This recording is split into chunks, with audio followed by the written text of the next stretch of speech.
pleasure to welcome His Excellency Mr. Mian Mohammed Shehbaz Sharif, Prime Minister of Pakistan. Your Excellency, you have the floor.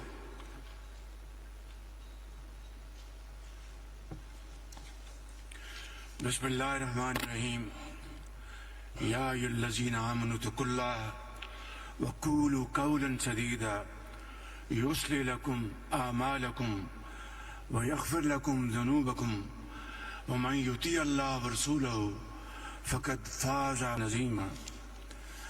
Excellencies, ladies and gentlemen, wonderful event to understand the calamities which unfortunately some of the countries have already faced, and some will if we do not act to counter those measures which are so important at this point in time to have conducive environment so that a country like Pakistan, which faced one of the most devastating floods out of climate change back in 2022, which left millions of people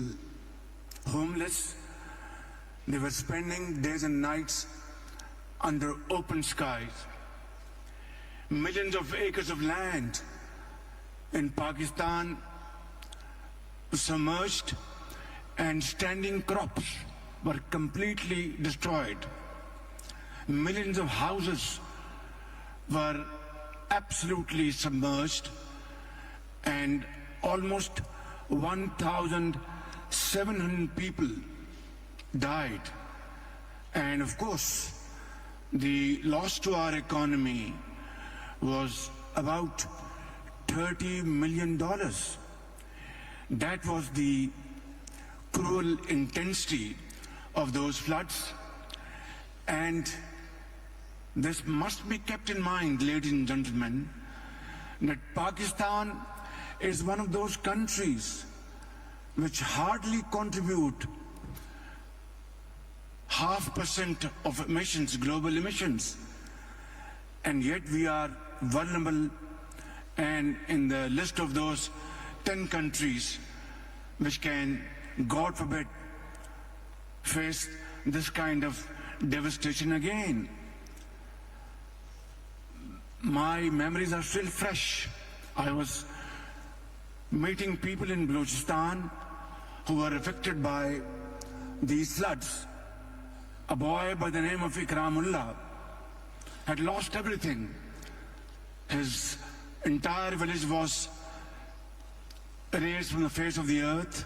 His home was completely demolished, and his school was also submerged. And we had arranged his education to another part of Pakistan, and this boy is becoming a very productive hand of Pakistan, but not for all those who had suffered this calamity in Pakistan and other parts of the world. So, ladies and gentlemen, here is this opportunity that COP29 should understand, make this understanding loud and clear, that we will have to fulfill those financial pledges committed in COP27, COP28, and yet I think those huge financial commitments have to be materialized.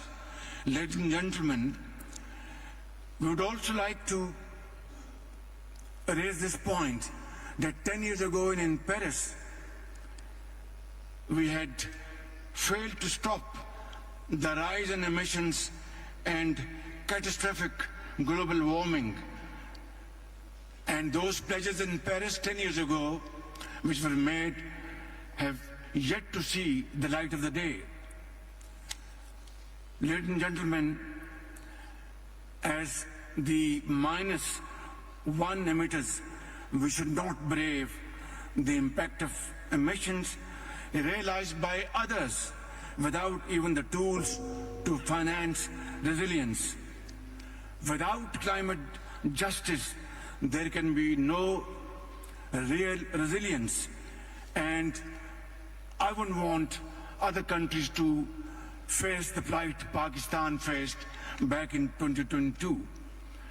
Ladies and gentlemen, Pakistan is a resilient, hard-working and responsible nation, and we are fully committed to being part of the global climate solutions. My government has taken concrete actions to deliver on its commitment of producing 60% of all energy from clean sources and shifting 30% of our vehicles to EVs by the end of this decade. At the same time, Pakistan is going to go through a renewable energy revolution. Last year, Pakistan presented a comprehensive national adaptation plan. And this year, we have developed our national carbon market framework. But we cannot do it alone. Pakistan needs international support to deliver on its climate ambitions. Ladies and gentlemen, the hammer is on. I'd not like to take more time, but let me say, developing countries will need an estimated $6.8 trillion by 2030 to implement less than half their current NDCs. The same goes for adaptation and loss and damage. And in COP27, Pakistan led this phenomenon by our very able team led by Madam Shari Rahman. We believe that under Azerbaijan's able leadership, COP29 can transform into a finance COP by restoring confidence in the pledging process and scaling up climate finance. I strongly feel that climate finance must be grant-based and not add to the debt burden of vulnerable developing countries. Finally, Excellencies, 2 years ago, I warned, and I warned at the top of my voice, that the future would never forgive our inaction. Today, I echo the same warning with greater urgency and fullest energy at my command. Ladies and gentlemen, we know the causes, we know the solutions. Now, let's find the courage